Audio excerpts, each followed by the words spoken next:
So friends, welcome back to our channel Pantis food and ব্লগে। আরও একটি ব্লগে আপনাদের সকলকে স্বাগত জানাই।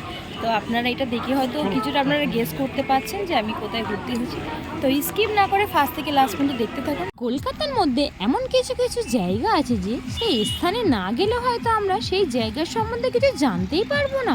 তো চলুন একটু আলিপুর মিউজিয়াম থেকে একটু ঘুরে আসা যাক, আপনার সৌন্দর্যটা উপভোগ করে আসি। এখানে আসার পরে যেটা দেখলাম, 2 হুইলার 4 হুইলার পার্কিংয়ের জন্য একটা সুন্দর প্লেস আছে যেখানে যে কেউ আসতে পারে, কোনো অসুবিধা হবে না। তো এখানের পরিবেশ আজকের হলো প্রচণ্ড ভিড় হয়েছে। তো আগে যেটা ছিল আলিপুর জেল, এখন সবাই সেটা আলিপুর মিউজিয়াম নামে পরিচিত। 1906 সালে শুরু হয়েছিল নিউ আলিপুর সেন্ট্রাল জেলের কাজ। 1913 সালে পুরো ফুল দমে চালু হয়ে গেল। আলিপুর মিউজিয়ামের ভিতরে প্রবেশের পরে দেখবেন বাম হাতে পড়বে টিকিট ঘর। আমাদের সকলের জন্য এখন টিকিট কাটা হয়ে গিয়েছে। আমরা একই সঙ্গে 2 রকমের টিকিট কেটেছি। যেহেতু ভিতরে এন্ট্রির জন্য পার হেড 30 টাকা করে টিকিট কাটতে হয়েছে। আর এখানে 6:30 থেকে একটা শো হয় লাইট অ্যান্ড সাউন্ডে, তার জন্য আমরা পার হেড 100 টাকা করে টিকিট কেটেছি শোটা দেখার জন্য।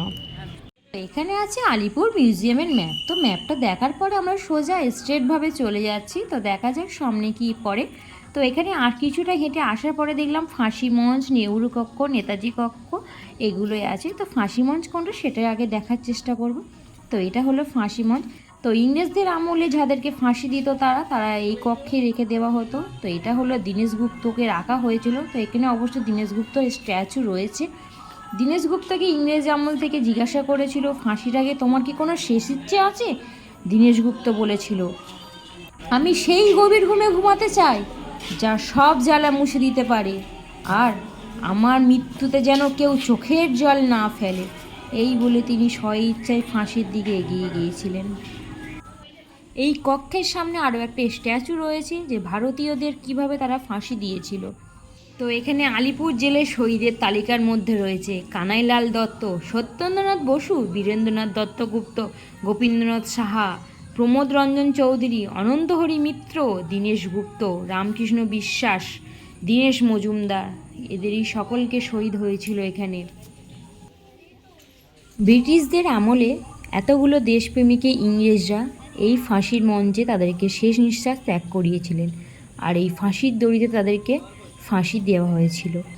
তো এই সামনের যে কাঁচের একটা সিঁড়ি দেখা যাচ্ছে, মানে কাঁচ দিয়ে এখন ঢাকা আছে, তো এই সিঁড়ি দিয়েই তাদেরকে নিচে যখন তারা শেষ নিঃশ্বাস ত্যাগ করতো তারপর এখান দিয়ে বের করে নেওয়া হতো। তো চলুন একটু অন্য সাইডে বা একটু ঘুরে দেখা যাক। নেতাজি সুভাষচন্দ্র বসু, বিধানচন্দ্র রায়, চিত্তরঞ্জন দাস, যতীন্দ্রমোহন সেনগুপ্ত, এদের সকলকেই এই ব্রিটিশ আমলে ইংরেজরা এই কক্ষে বন্দি করে রেখেছিলেন। তো চলুন এবার একটু ভিতর দিকে গিয়ে দেখে নেওয়া যায় যে কেমন কি ভিতরে কি আছে, আমরা একটু জানতে পারবো ভিতরে গেলে। ভারতের অন্যতম স্বাধীনতা সংগ্রামী পশ্চিমবঙ্গের ভূতপূর্ব মুখ্যমন্ত্রী স্বর্গত ডক্টর বিধানচন্দ্র রায় 1930 সালে 5ই সেপ্টেম্বর মাসে আরও অনেক বরেণ্য নেতাদের সঙ্গে গ্রেপ্তার হলেন বিখ্যাত ডক্টর বিধানচন্দ্র রায়। তাকে 6 মাস বিনায়ক আশ্রম কারাদণ্ডে দণ্ডিত করে পাঠানো হলো আলিপুর এই সেন্টার জেলে। তো এখন সবাই আমরা যেটা জানি আলিপুর মিউজিয়াম নামে। তারপরে সিঁড়িতে আমরা একটু ওপরে চলে যাচ্ছি এখন। নেতাজি সুভাষচন্দ্র বসুকে 1930 সালে 23শে জানুয়ারি থেকে এই সেন্টার জেলে বন্দি করে রাখা হয়েছিল। দেশবন্ধু চিত্তরঞ্জন দাস 1922 সালে 14ই ফেব্রুয়ারি সাল থেকে তিনি এই কক্ষে বন্ধ হয়েছিলেন ইংরেজদের আমলে। যতীন্দ্রমোহন সেনগুপ্ত 1930 সালে এপ্রিল মাসে একইভাবে সকলের সঙ্গে এই আলিপুর সেন্ট্রাল জেলে বন্ধ ছিলেন ইংরেজদের আমলে।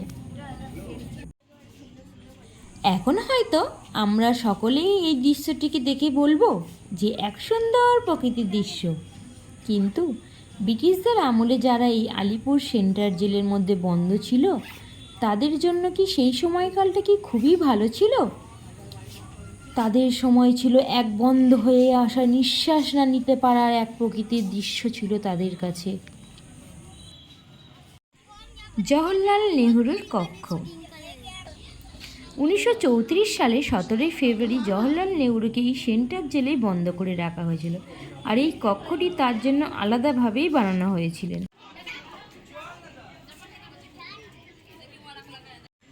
এতগুলো কক্ষের মধ্যে আছে আলিপুর সেন্ট্রাল জেলের জন্য যে ষড়যন্ত্র হয়েছিল, যে অস্ত্রগুলো, সেই অস্ত্রগুলো এখানে রাখা আছে। বই বোমা পাঠানো হয়েছিল ডিএইচি কংসফোর্ডকে 1908। তো আলিপুরের জন্য যে ষড়যন্ত্র, যে বোমাগুলো পাঠানো হয়েছিল সেইগুলো এখানে রয়েছে। তো এটা আছে তামার বোমার খোল, বড় কাঠের বোমার ছাঁচ, আরও যে অনেক যে অস্ত্র আছে সেগুলো সবই এখানে এক এক করে রাখা আছে। তো চলুন আরও অন্যান্যগুলো দেখুন। তো এখানে যে অস্ত্রগুলো আছে সেইগুলো কবে কি কত সালে ব্যবহৃত হয়েছিল সেইগুলো সব এখানে লেখা আছে, বা কবার ব্যবহার হয়েছিল সেইগুলো সবই এখানে লেখা আছে।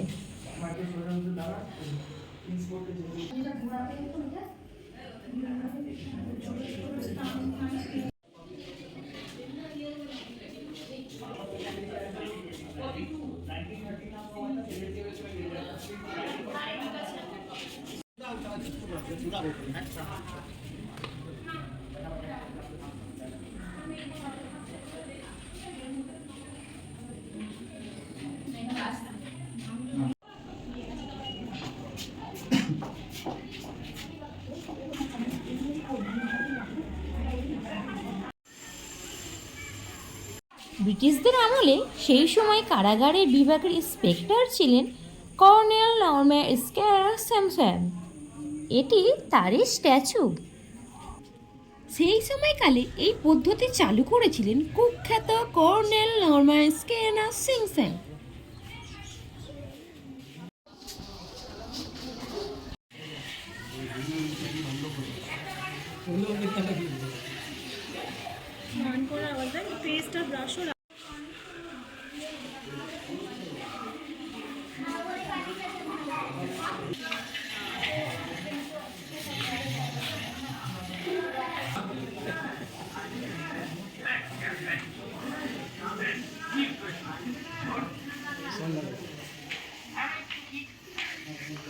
ভেঙে পড়লে চলে, দেশ মায়ের এখনো অনেক কাজ বাকি।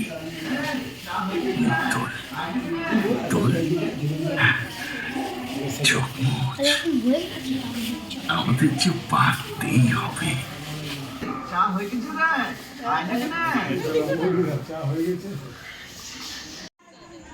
তারপরে আমরা চলে আসলাম আলিপুর সেন্ট্রাল জেলের হাসপাতালে।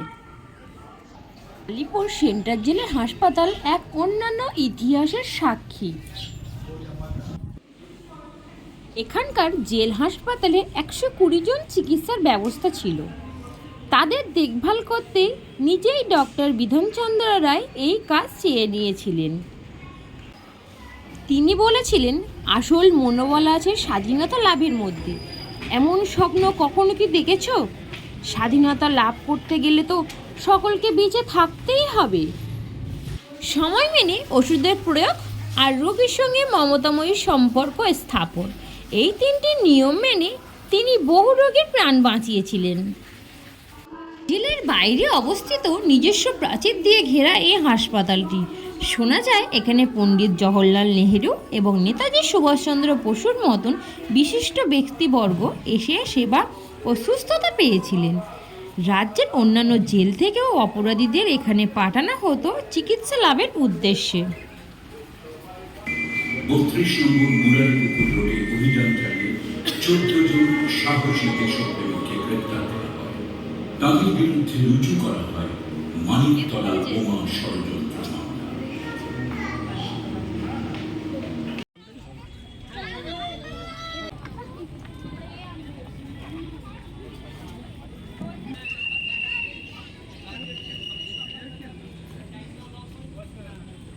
যেহেতু আমরা লাইট অ্যান্ড সাউন্ড দেখব, সেই জন্য আমরা আবার রিটার্ন ভিতরে যাচ্ছি।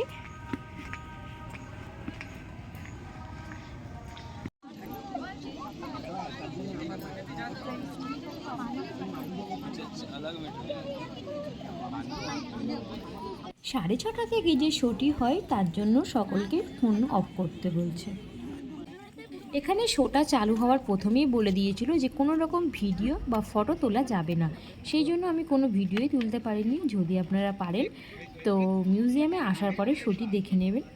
তো এবার বাইরে যাওয়ার পালা। আলিপুর মিউজিয়ামের ভিডিওটি আপনারা যারা সকলে দেখেছেন বা দেখছেন, প্লিজ প্লিজ প্লিজ একটু শেয়ার করে দেবেন ভিডিওটি। আর যদি আপনাদের এই ভিডিওটি ভালো লেগে থাকে প্লিজ কমেন্ট করে জানাবেন কেমন হয়েছে।